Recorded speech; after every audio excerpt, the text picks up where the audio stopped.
ಚಿಕ್ಕಬಳ್ಳಾಪುರ ಹಾಲು ಉತ್ಪಾದಕರ ಸಂಘ ಬೇರ್ಪಟ್ಟು ಚಿಕ್ಕಬಳ್ಳಾಪುರ ಜಿಲ್ಲಾ ಸಹಕಾರ ಹಾಲು ಉತ್ಪಾದಕರ ಸಂಘಗಳ ಒಕ್ಕೂಟ ಆದಮೇಲೆ ಮೊದಲ ಬಾರಿಗೆ ಚೇಮಲ್ ಆಡಳಿತ ಮಂಡಳಿ ನಿರ್ದೇಶಕರ ಚುನಾವಣೆ ನಡೆದಿದೆ. ಚಿಕ್ಕಬಳ್ಳಾಪುರ ಜಿಲ್ಲೆಯ 13 ಕ್ಷೇತ್ರಗಳಿಗೆ ಚುನಾವಣೆ ನಡೆದಿತ್ತು. ಇದರಲ್ಲಿ ಭಾರೀ ಕುತೂಹಲ ಮೂಡಿಸಿದ ಕ್ಷೇತ್ರ ಚಿಕ್ಕಬಳ್ಳಾಪುರ ಕ್ಷೇತ್ರ. ಕಾಂಗ್ರೆಸ್ ಒಂದೇ ಪಕ್ಷದ 2 ಪ್ರಭಾವಿ ಮುಖಂಡರು ಸ್ಪರ್ಧೆಗೆ ನಿಂತಿದ್ರು. ಸಚಿವ ಸುಧಾಕರ್ ಬೆಂಬಲಿಗ ಭರಣಿ ವೆಂಕಟೇಶ್ ಮತ್ತು ಶಾಸಕ ಪ್ರದೀಪ್ ಈಶ್ವರ್ ಬೆಂಬಲಿಗರೆನಿಸಿದ ಯಳುವಳ್ಳಿ ರಮೇಶ್ ಚುನಾವಣೆಯಲ್ಲಿ ಸ್ಪರ್ಧೆ ಮಾಡಿದ್ದು, ಶಾಸಕ ಪ್ರದೀಪ್ ಈಶ್ವರ್ ಬೆಂಬಲಿಗರೆನಿಸಿದ ಯಳುವಳ್ಳಿ ರಮೇಶ್ ಚುನಾವಣೆಗೆ ಸ್ಪರ್ಧೆ ಮಾಡಿದ್ರು.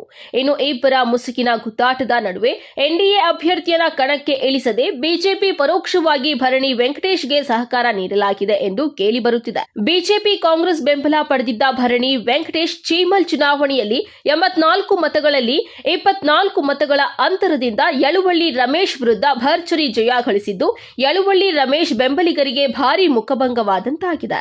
ಮತ ನೀಡಿದ ಮತದಾರರಿಗೆ ಜಯಶೀಲರಾದ ಭರಣಿ ವೆಂಕಟೇಶ್ ಧನ್ಯವಾದಗಳನ್ನ ತಿಳಿಸಿದ್ದಾರೆ. ಇಷ್ಟೊತ್ತು ಅದನ್ನೇ ಹೇಳಿದ್ದೆ. ನಾನು 6 ವರ್ಷದಿಂದ ಕೋಲಾರ ಚಿಕ್ಕಬಳ್ಳಾಪುರ ಮಿಲ್ಕ್ ಯೂನಿಯನ್ನಲ್ಲಿ ಹಾಲು ಒಕ್ಕೂಟದಲ್ಲಿ 6 ವರ್ಷದಿಂದ ಕೆಲಸ ಮಾಡ್ಕೊಂಡು ಬಂದಿದ್ದೆ. ಆ ಕೆಲಸಕ್ಕೆ ಪ್ರತಿಫಲ ಸಿಕ್ಕಿದೆ.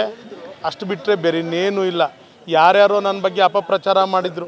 ಆ ಅಪಪ್ರಚಾರ ಇವತ್ತು ಏನಾಯಿತು ಅನ್ನೋದು ಗೊತ್ತಿದೆಯಲ್ಲ. ಕೆಲಸ ಮಾಡೋರಿಗೆ ವೋಟ್ ಹಾಕ್ತಾರೆ ಅಂತ ಕ್ಲಿಯರ್ ಆಗಿದೆ. ಹಾಗಾಗಿ ಖಾಲಿ ಡಬ್ಬಗಳೇನೇನು ಅಪಪ್ರಚಾರ ಮಾಡಿದ್ರು ಏನಾಯಿತು? 30 ಓಟಿಗೆ ನಿಂತೋಯ್ತಲ್ಲ ಖಾಲಿ ಡಬ್ಬಗಳು. ನನ್ನ ಮೇಲೆ ಯಾರು ಅಪಪ್ರಚಾರ ಮಾಡಿದ್ದಾರೆ ಅವರಿಗೆಲ್ಲ ತಕ್ಕ ಉತ್ತರ ಮುಂದಿನ ದಿನಗಳಲ್ಲಿ ಸಿಗುತ್ತಲ್ಲ.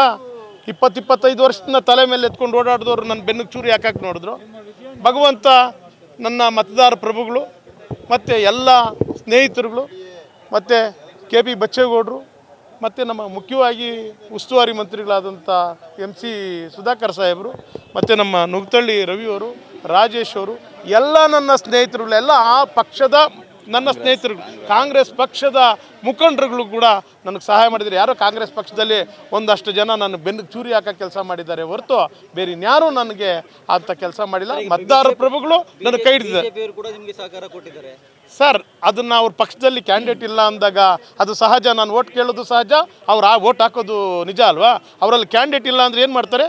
ಯಾರಿಗೋ ಒಬ್ಬರು ಒಟ್ಟು ಮತ ಚಲಾಯಿಸಬೇಕಲ್ಲ. ಹಾಗಾಗಿ ನನಗೆ ಕೆಲಸ ಮಾಡಿದ್ದಾರೆ, ವೆಂಕಟೇಶ್ ಮತ ಕೊಟ್ಟಿದ್ದಾರೆ ಅಂತ ಹೇಳ್ಬೋದು. ನಾನು ಸರ್, ನನಗೆ ಸಂಸದರು ಯಾರು ನನಗೆ ಫೋನು ಮಾಡಿಲ್ಲ. ನಾನು ಕೂಡ ಅವ್ರಿಗೆ ನನ್ನ ಫೋನ್ಗಿನ್ ಮಾಡಿಲ್ಲ. ಮತ ಕೂಡ ಅವ್ರಿಗೆ ನನಗೆ ಸಹಾಯ ಮಾಡಿ ಅಂತ ಕೇಳಿಲ್ಲ. ನಾನು ಕೇಳಿರೋದು ಮತದಾರ. ತುಂಬ ಖುಷಿ ಆಗ್ತಾ ಇದೆ ಸರ್. ಈ ಏನು ಕುತಂತ್ರಗಳ ಮಧ್ಯೆ ನನ್ನನ್ನು ಸೋಲಿಸಬೇಕು ಅಂತ ಕುತಂತ್ರಗಳ ಮಧ್ಯೆ ನಾನು ಗೆದ್ದು ಬಂದಿರೋದು ನಿಜವಾಗ್ಲೂ ನನ್ನ ಮತದಾರ ಪ್ರಭುಗಳು, ಸ್ನೇಹಿತರುಗಳಿಗೆ. ಇನ್ನು ಭಾರೀ ಕುತೂಹಲ ಮೂಡಿಸಿದ ಪೆರೇಸಂದ್ರ ಕ್ಷೇತ್ರ ಏನಾಗಬಹುದು ಎಂದು ಭಾರೀ ಚರ್ಚೆಗೆ ಗ್ರಾಸವಾಗಿತ್ತು. ಕಾಂಗ್ರೆಸ್ ಪಕ್ಷದಿಂದ ಶಾಸಕ ಪ್ರದೀಪ್ ಈಶ್ವರ್ ಬೆಂಬಲಿತ ಅಭ್ಯರ್ಥಿ ಕಾಕಲಚಿಂತೆ ರಾಜಣ್ಣ ವಿರುದ್ಧ ಸಂಸದ ಸುಧಾಕರ್ ಬೆಂಬಲಿತ ಅಭ್ಯರ್ಥಿ KV ನಾಗರಾಜ್ ಅವರಿಗೆ ನೇರ ಪೈಪೋಟಿ ಎದುರಾಗಿತ್ತು. ಈ ಬಾರಿ KV ನಾಗರಾಜ್ ಶತಾಯ ಗತಾಯ ಸೋಲು ಖಚಿತ ಅಂತ ಇದ್ದ ಕಾಂಗ್ರೆಸ್ ಮುಖಂಡರಿಗೆ ಭಾರೀ ಮುಖಭಂಗವಾದಂತಾಗಿದೆ. 86 ಮತಗಳಿದ್ದ ಪೆರೇಸಂದ್ರ ಕ್ಷೇತ್ರ 74 ಮತಗಳ ಅಂತರದಿಂದ ಭರ್ಜರಿ ಜಯ ಗಳಿಸಿದ KV ನಾಗರಾಜ್ ಅವರು ಮಾತನಾಡಿ ಮತ ನೀಡಿದ ಮತದಾರರಿಗೆ ಧನ್ಯವಾದಗಳನ್ನ ತಿಳಿಸಿದ್ದಾರೆ.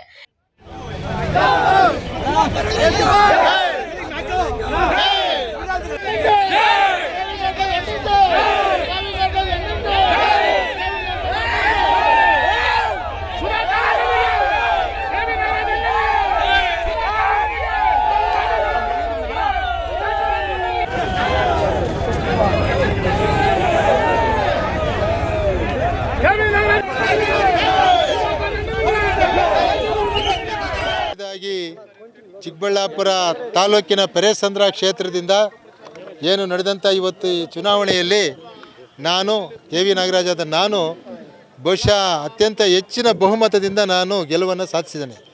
ಇದಕ್ಕೆ ಕಾರಣಕರ್ತರಾಗಿರ್ತಕ್ಕಂಥ ನನ್ನ ಮತದಾರ ಪ್ರಭುಗಳು ಯಾರಿದ್ದಾರೆ ಅವರಿಗೆ ನಾನು ಅನಂತ ಧನ್ಯವಾದಗಳನ್ನು ಅರ್ಪಿಸ್ತೇನೆ. ವಿಶೇಷವಾಗಿ ನಮ್ಮ ಲೋಕಸಭಾ ಸದಸ್ಯರಾಗಿರ್ತಕ್ಕಂಥ ಡಾಕ್ಟರ್ ಸುಧಾಕರ್ ಅವರು, ಅವರ ತಂದೆಯವರಾದಂಥ ಕೇಶವರೆಡ್ಡಿ ಅಣ್ಣನವರು, ಅದೇ ರೀತಿ ನಮ್ಮ ಸೀಕಲ್ ರಾಮಚಂದ್ರೇಗೌಡರು BJP ಜಿಲ್ಲಾ ಅಧ್ಯಕ್ಷರು, ಭಾರತೀಯ ಜನತಾ ಪಕ್ಷದ ನಮ್ಮ ಜಿಲ್ಲಾಧ್ಯಕ್ಷರು ಮುನಿಯಪ್ಪನವರು ಇರ್ಬೋದು, ಅಥವಾ ಬೇರೆ ಎಲ್ಲ ನಮ್ಮ ಮುಖಂಡರು ಭಾರತೀಯ ಜನತಾ ಪಕ್ಷದ ಇಲ್ಲಿರ್ತಕ್ಕಂಥ ಚಂದ್ರಶೇಖರ್ ರೆಡ್ಡಿ ಅವರಿರ್ಬೋದು, ಎಲ್ಲ ನಮ್ಮ NDA ನನ್ನ ಮುಖಂಡರುಗಳಿಗೆ ನಾನು ಅನಂತ ಧನ್ಯವಾದಗಳನ್ನ ಅರ್ಪಿಸ್ತೇನೆ. ವಿಶೇಷವಾಗಿ ನನಗಿಷ್ಟು ಮತ ಬರಬೇಕಾದ್ರೆ ನಾನು ಕಳೆದ 35-40 ವರ್ಷಗಳಿಂದ ಈ ಒಂದು ಕ್ಷೇತ್ರದಲ್ಲಿ ನನ್ನದೇ ಆದಂಥ ಸೇವೆಯನ್ನು ಮಾಡಿಕೊಂಡು ನಮ್ಮ ಈ ಒಂದು ಹಾಲಿನ ಕ್ಷೇತ್ರದಲ್ಲಿ ನಾನು ಹೆಚ್ಚಿನ ಒಂದು ಮತವನ್ನು ಅವರಿಗೆ ನಾನು ಸಹಕಾರಿ ಕ್ಷೇತ್ರದಲ್ಲಿ ಇದ್ದು ಇಲ್ಲಿ ಈ ತಾಲೂಕಿಗೆ ಮಾಡಿರ್ತಕ್ಕಂಥ ಅವಿರತ ಸೇವೆಯನ್ನು ಗುರುತಿಸಿ ಇವತ್ತು ಮತದಾರ ಪ್ರಭುಗಳು ನನಗೆ ಅತ್ಯಂತ ಹೆಚ್ಚಿನ ಬಹುಮತವನ್ನು ಕೊಟ್ಟು ಗೆಲ್ಲಿಸಿದ್ದಾರೆ. ಇವತ್ತು ಇಲ್ಲಿ ಬರಬೇಕಾಗಿದ್ರೆ ಏನು ಮೆಗಾ ಡೈರಿ ಬರಬೇಕಾಗಿದ್ದರೆ ಮುಖ್ಯ ಕಾರಣಕರ್ತ ನಾವು ಆ ಒಂದು ಜಾಗದಲ್ಲಿ ಒಳ್ಳೆಯ ಮೆಗಾ ಡೈರಿಯನ್ನು ತಂದಿದ್ದೇವೆ. ಅದೇ ರೀತಿ ಈ ಒಕ್ಕೂಟ ಬೇರ್ಪಡೆ ಆಗಬೇಕಾದ್ರೆ ಸಾಕಷ್ಟು ಹೋರಾಟವನ್ನು ಮಾಡಿದ್ದೇವೆ. ಡಾಕ್ಟರ್ ಸುಧಾಕರ್ ಅವರ ಜೊತೆ ಸೇರಿಕೊಂಡು ಬಸವರಾಜ ಬೊಮ್ಮಾಯಿ ಅವರು ಏನು ಮುಖ್ಯಮಂತ್ರಿಗಳಾಗಿದ್ದಾಗ ಇದನ್ನು ಬೇರ್ಪಡಿಸಿದ್ರು, ಇದಕ್ಕೇನು ತಡೆಯಾಜ್ಞೆ ತಂದರು, ಅದನ್ನು ಕೋರ್ಟಲ್ಲಿ ಹೋರಾಟ ಮಾಡಿ ಇದಕ್ಕೆ ಜಯವನ್ನು ತಂದುಕೊಡೋದ್ರಲ್ಲಿ ನಾವು ಸಫಲರಾಗಿದ್ದೇವೆ. ಹಾಗಾಗಿ ಇವತ್ತು ಎಲ್ಲ ನಮ್ಮ ಭಾರತೀಯ ಜನತಾ ಪಕ್ಷ ಮತ್ತು ಜಾತ್ಯತೀತ ಜನತಾ ದಳದ ಮುಖಂಡರುಗಳಿಗೆ ಇನ್ನೊಂದು ಹೆಜ್ಜೆ ಮುಂದೆ ಹೋಗಿ ಹೇಳಬೇಕಾದ್ರೆ ಪಕ್ಷಾತೀತವಾಗಿ ನನಗೆ ಸಹಕಾರವನ್ನು ಕೊಟ್ಟಿರ್ತಕ್ಕಂಥ ಎಲ್ಲ ನನ್ನ ಮುಖಂಡರುಗಳಿಗೂ ಎಲ್ಲ ನನ್ನ ಸಹಕಾರಿ ಕ್ಷೇತ್ರದಲ್ಲಿರ್ತಕ್ಕಂಥ ಅಧ್ಯಕ್ಷರುಗಳಿಗೂ ಡೆಲಿಗೇಟ್ಗಳಿಗೂ ಮತ್ತೊಮ್ಮೆ ಮುಗದೊಮ್ಮೆ ನಾನು ಅನಂತ ಧನ್ಯವಾದಗಳನ್ನು ಅರ್ಪಿಸ್ತೇನೆ. ಇನ್ನು ಪೇರಿಸಂದ್ರ ಕ್ಷೇತ್ರದಿಂದ ಬಿಜೆಪಿ ಅಭ್ಯರ್ಥಿ ಕೆವಿ ನಾಗರಾಜ್ ಭರ್ಜರಿ ಜಯ ಗಳಿಸಿದರೆ ಚಿಕ್ಕಬಳ್ಳಾಪುರ ಕ್ಷೇತ್ರದಿಂದ ಸಚಿವ ಸುಧಾಕರ್ ಬೆಂಬಲಿತ ಅಭ್ಯರ್ಥಿ ಭರಣಿ ವೆಂಕಟೇಶ್ ಗೆದ್ದಿದ್ದು ಸಂಸದ ಸುಧಾಕರ್ ಅವರಿಗೆ ಖುಷಿ ವಿಚಾರವಾಗಿದ್ದು ಇಬ್ಬರಿಗೂ ಸಂಸದ ಸುಧಾಕರ್ ಶುಭಾಶಯಗಳನ್ನು ಕೋರಿದ್ದಾರೆ.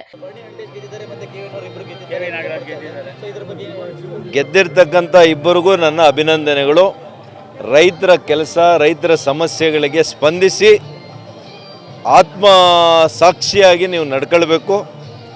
ಭಾಳ ಕಷ್ಟಪಟ್ಟು ಈ ಜಿಲ್ಲೆಗೆ ಹಾಲು ಒಕ್ಕೂಟವನ್ನು ತಂದಿದ್ದೇನೆ. ಅವರ ರಕ್ಷಣೆಯನ್ನು ಅವ್ರಿಗೆ ಒಳ್ಳೆಯದಾಗೋ ರೀತಿಯಲ್ಲಿ, ಅವರು ಸಮೃದ್ಧಿ ಆಗುವಂಥ ರೀತಿಯಲ್ಲಿ ನೀವುಗಳು ಮಾಡಬೇಕು ಅಂತೇಳಿ ಜನರ ಪರವಾಗಿ ನಿಮಗೆ ಅಭಿನಂದನೆ, ನನ್ನ ಪರವಾಗಿ ಅಭಿನಂದನೆ. ನಿಮ್ಗೆ ಒಳ್ಳೇದಾಗಲಿ. ಅದೇನು ಗೆಲ್ತಾರೆ ಅಂತ ನಂದಿಯಲ್ಲಿ ಹಾಕಿದ್ರೆ ನಂದಿನೂ ನಾವೇ ಗೆಲ್ತಾ ಇದ್ದಿದ್ದು ನನಗೆ ಗೊತ್ತಿದೆ. ನೋಡಿ, ಇಲ್ಲಿ ಇದ್ದು ನಾನು ಹೇಳ್ತಾ ಇದ್ದೀನಿ. ಇನ್ನು ಚಿಕ್ಕಬಳ್ಳಾಪುರ ತಾಲೂಕು 2 ಚೀಮಲ್ ನಿರ್ದೇಶಕರ ಚುನಾವಣೆ ರಮಾರಮಿಯಾಗಿತ್ತು. ಒಂದ್ ಕಡೆ ಸಚಿವರ ಅಭ್ಯರ್ಥಿ ಗೆದ್ರೆ ಇನ್ನೊಂದ್ ಕಡೆ ಸಂಸದರ ಅಭ್ಯರ್ಥಿ ಗೆದ್ದು ಬೀಗಿದ್ದಾರೆ. ಇನ್ನು ಭಾರೀ ಕುತೂಹಲ ಮೂಡಿಸಿದ್ದ ಬಾಗೇಪಲ್ಲಿ ಕ್ಷೇತ್ರದಲ್ಲಿ ಮಂಜುನಾಥ್ ರೆಡ್ಡಿ ಅವರು ಸತತ 3ನೇ ಬಾರಿ ಗೆಲುವು ಸಾಧಿಸುವುದರ ಮೂಲಕ ಹ್ಯಾಟ್ರಿಕ್ ಗೆಲುವನ್ನ ಮುಡಿಗೇರಿಸಿಕೊಂಡಿದ್ದಾರೆ. ಕ್ಯಾಮರಾ ಪರ್ಸನ್ ಪ್ರವೀಣ್ ಜೊತೆ ಕಳವಾರ ಅರುಣ್, MMTV ನ್ಯೂಸ್, ಚಿಕ್ಕಬಳ್ಳಾಪುರ.